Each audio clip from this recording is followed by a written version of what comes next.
right now I really have to think about it, but that doesn't mean that I'll always really have to think about it and spend heaps of time on it. If I can learn the skills, then I won't slide backwards and I won't need to obsess over it. You really need to take a good hard look at yourself and see what you need to lose, because it's not just weight. There's all this other baggage too. And you really also need to look at your behavior.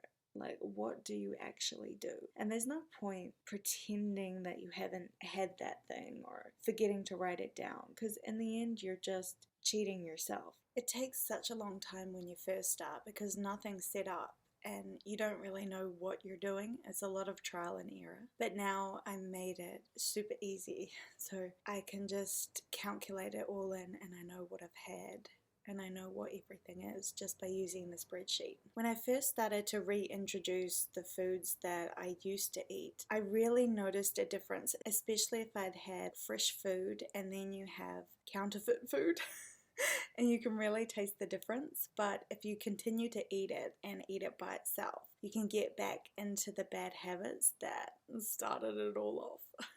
I found the Kit Kat packet so triggering, so I took it out of the packet and I put it into little servings. And I put the calories on top to remind myself how much it would be. And in time, I didn't really want it anymore until it started to run out. And then I was like, quick.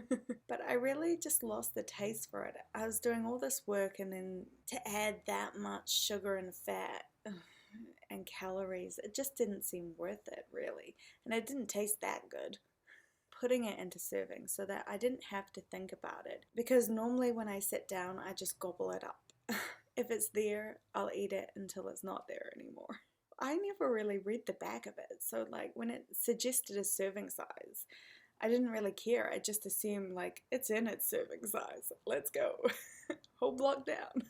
When you go back to it, you really realize that your body is crying out for nutrients and that you've been ignoring it for so long. The poor thing's just like, please don't go back to this again. I don't feel nice on it. Blah. It really, when you really listen to your body for once, you're like, oh my goodness, it's really been screaming at me for every time I eat this certain food. Like, there's a reaction. Sluggish, fatigue. You just kind of feel like apologizing to your body, like, sorry, I wasn't paying attention. Obsessively eating.